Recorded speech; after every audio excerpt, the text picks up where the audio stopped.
I've been doing a lot of thinking about how sad and unfair my life has been, all because girls haven't been attracted to me.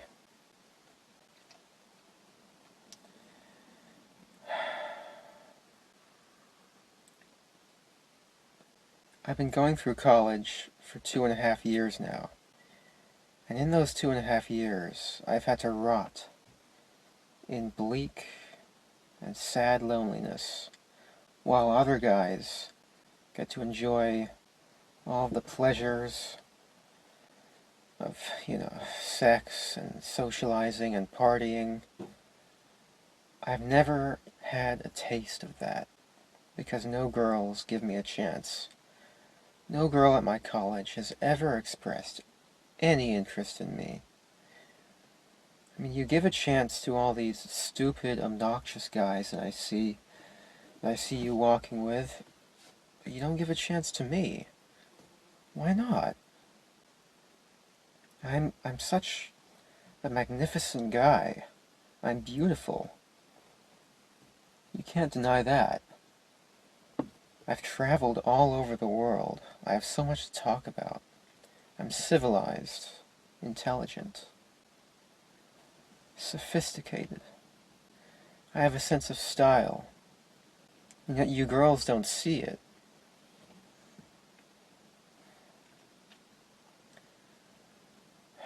And every single day, I have to be insulted by the sight of all these lesser men walking around with beautiful girls.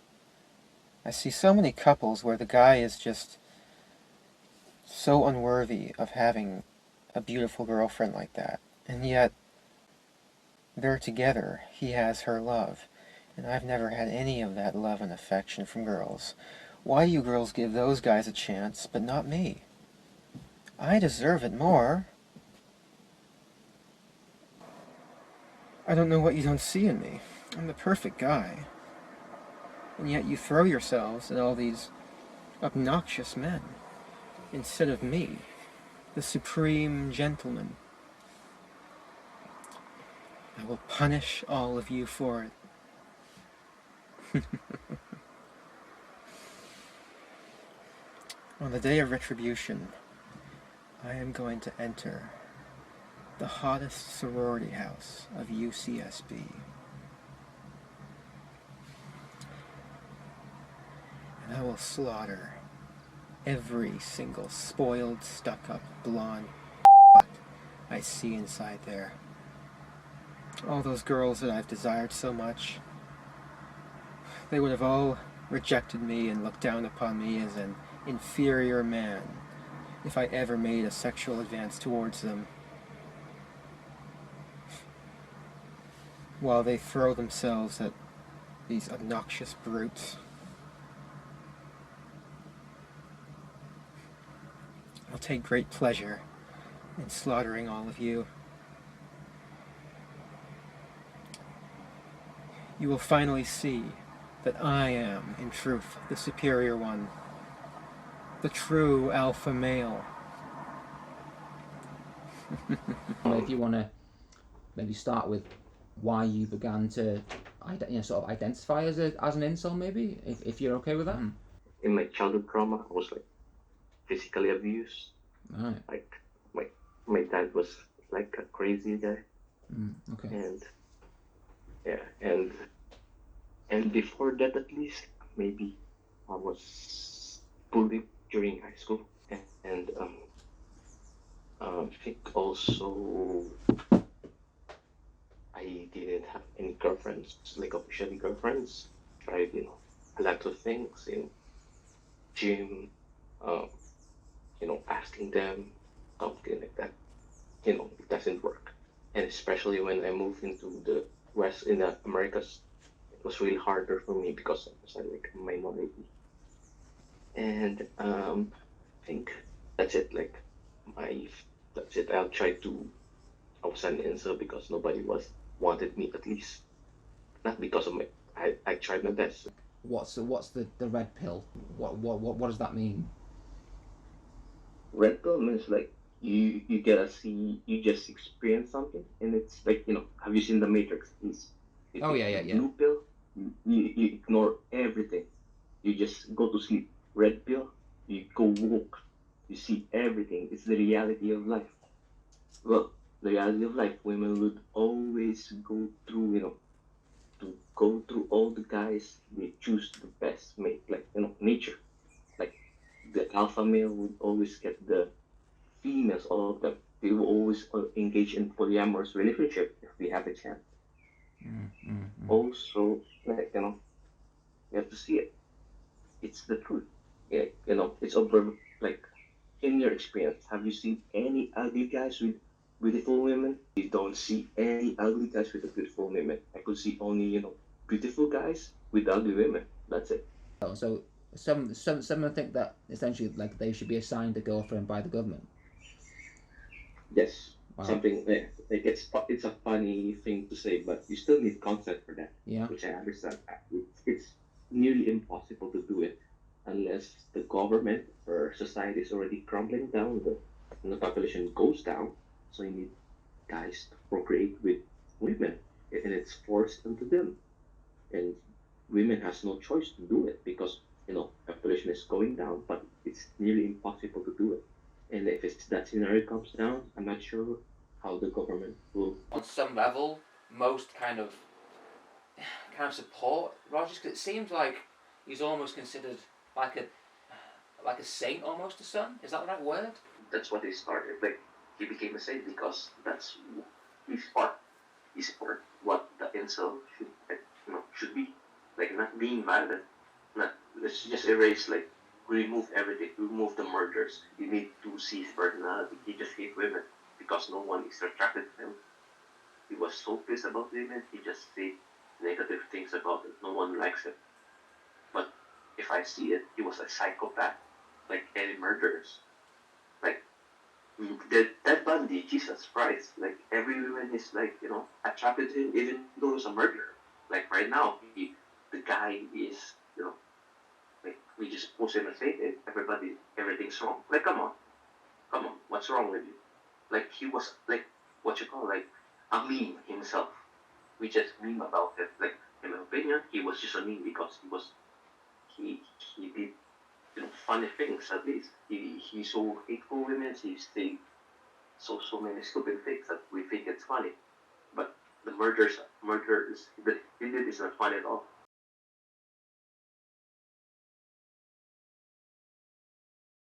First thing that pops into my mind is that, the community and its members are part of the current internet manosphere.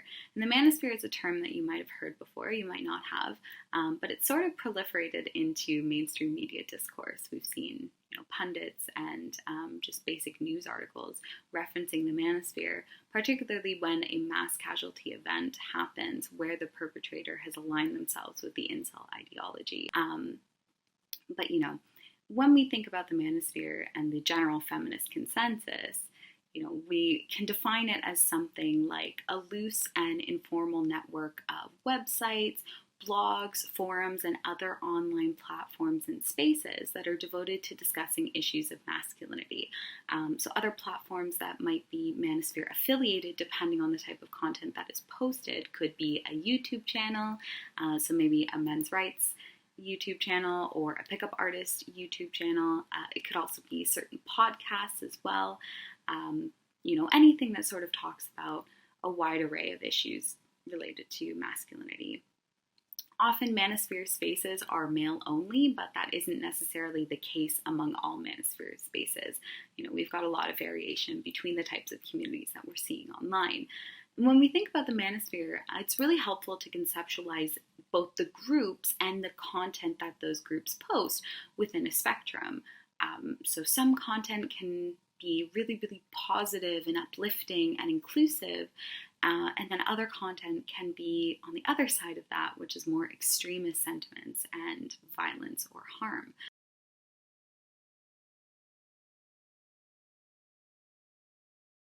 So I suppose the first one, maybe an obvious one, but is there like an agreed kind of definition of what terrorism or extremism is? I don't know whether there's an agreed definition. I know that Controversial. I know that one of the things that you got to kind of imagine is that, like, terrorism is, well, part of it, the clues in the word, it's like it's got to cause terror. The idea is that, and this is kind of why you might want to like think of hate crime as being also related to terrorism, is that it's kind of different from normal kind of interpersonal crime. There's no obvious kind of where do you know, how do you cut them up? It feels different. There's terrorism has some kind of it causes terror in a population, in a group, because the victims could be anybody out of that. Ah, okay. So it could be anyone. That's like it could be you. It could be me. That's the Yeah. That's So that's the terror. if you were walking around, you know, you didn't. Somebody who's a terrorist doesn't choose, or doesn't necessarily choose their victims particularly carefully, do they? I think that they're very frequently talking about self-harm, very explicitly talking about suicide, like very openly talking about suicide. Many of them share experiences that are kind of involve humiliation or bullying, whether like real or perceived. A lot of it can be perceived as well too. That was something about Elliot Rodgers, that a lot of the interactions that he was having were very much one-sided. People weren't interacting with him. It was just his perception of what was going on in a social situation. So really like it's kind of like a crabs in the bucket mentality of pulling other people down, destroying people's sense of optimism or self-esteem as well too. And with the idea that you're helping someone open up their eyes and realize the kind of the bitter truth or the harsh truth that they're going to be an incel forever. You know, how do you go from a, you know, sort of, well, I don't like the term normal, but, you know, a typical individual and being kind of, you know, black pilled, as they would say. Like, I assume there's a bit of a journey there. Maybe you could talk a little bit about. Yeah, I mean, I think this is kind of one area where I think we really need a lot more research. And you know, I'm sure your interviewee has a kind of narrative or story of how they found themselves in this community. Kind of like the most common like origin story of incels that we see in our data is that men who were struggling with relationships. So they were single for a long time, and they went to like pickup artist websites or like red pill websites, men go their own way, anti-feminist websites to talk about misandry. So it's either these websites that kind of talk about the war on men and boys and how that's affecting men and how it's affecting the marriage market and the dating market, or these websites that give people tips for how to be more seductive or appealing to women. So a lot of them start in those communities, and those are both part of like the broader manosphere, and incel websites will link to some of these websites as well too. They're not like firmly siloed. And then, you know, so for many of them, it's like they try like these pickup artist tricks, or they try to follow the advice of these red pill communities, and that doesn't work out. They don't see the types of improvements that they're expecting. They're not any more desirable for women, or they're not having any success dating or on Tinder. And then from there, they transition into incel websites. So a lot of people on incel websites a lot of men on incel websites have tried to do like watch YouTubes on seduction techniques or pickup artist techniques, found that stuff did not work for them. And then they end up accepting the black pill, which is, it's about lookism. There's nothing you can do. There's no technique. There's no solution. You're going to be an incel forever. There's like a non-trivial amount of incels, just as you mentioned, who valorize, beatify not just Elliot Rodgers, but these other mass killers as well too. Want to see more attacks like that. Want to see attacks in bigger numbers. You know, there's definitely some ironic use of Saint Elliot on these forums, and I find that that's something that incels try to use in response to this is like, oh, talking about going out ER or St. Eliot, that's just ironic or whatever. And it may be for a portion of the users, but there's absolutely a non-trivial contingent of people who legitimately do admire and look up to those people and want to see further mass casualty events. One aspect that we've kind of maybe missed, that a lot of people talk about, is this sort of like misogyny aspect. I just wondered, obviously, from your point of view, if you could maybe talk a little bit about exactly what misogyny is. I mean, well, if the actual word misogyny means hatred of women, it's Latin for misgyny. Mis is hate and gyne is woman. So it literally translates from Latin into hatred of women. I was thinking to myself earlier this morning, is it an ideology? And I don't think misogyny is an ideology in of itself. I think it can drive ideologies. But I think the hatred, let's stick with the hatred of women, I think that comes from a jealousy and a disdain for women that manifests in what I would term, or what Jack Katz originally termed, a famous criminologist, as righteous punishment. Men who hate women believe that it's righteous and right for them to punish them for that. And the question is why? Why do men want to punish women? Where does the jealousy and the disdain come from? And a lot of my work is grounded in the psychosocial tradition. Psycho being working with psychoanalysis, psychodynamic, but also looking at the social structures that kind of underpin that. And there's a famous feminist psychoanalyst called Nancy Chodorow, and she looked at a lot of work around male violence. And she basically says that men have an ambivalence towards intimacy, and that what they do is that they crave it, but they also fear it. And that is manifested in the first relationship with the mother. So you're supposed to separate out from your mother, but a lot of men still want that closeness with women, but just don't know how to have it. For people who analyse words for a living as a qualitative research, I love the word of the use, property. It's very operative in that context. Men see women as their property. And ultimately, if women move out of the box that they've been placed in, they become unpredictable. If you cannot dictate what women should and do, or do, then they become unpredictable in the sense that men then don't know how to respond. And then when they don't know how to respond, brings in the fear of humiliation. And when you bring in the fear of humiliation, which arguably can lead to shame, you've got a time bomb on your hands. I mean, if you, there's a big movement or a swelling feminist theory at the moment to classify, male violence as terrorism. If you read Laura Bates' Why Men Hate Women, or you look at Karen Ingala Smith and the County Dead Women Project, you see this movement within feminism to try and get it on the table as a terrorist act. And when you look at when you break down the definition of terrorism verbatim, you could see how they would transpose onto each other. They call it domestic terrorism, don't they, in terms of domestic violence. It's a very, very hard one, because how do you dismantle the patriarchy?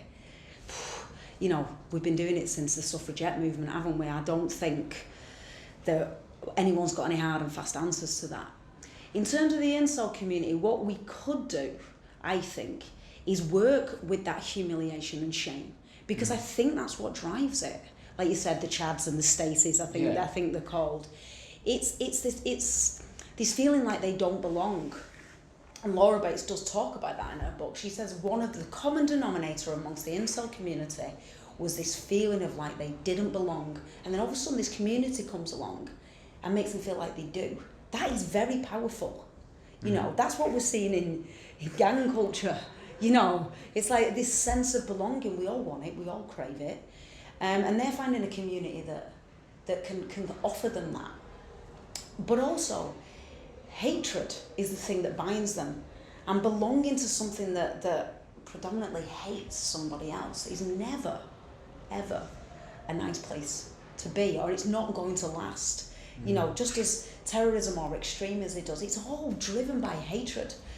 I think one of the things that we could tackle, one of the easier ways to broach this, is we really, really need to tackle or unpick porn culture. Because as you know, a lot of the incel movement itself is driven by sex. And it's driven by this idea that men feel like sex is their God-given right, sex with women, or it's proprietal. It's this idea of they're my property. Yeah,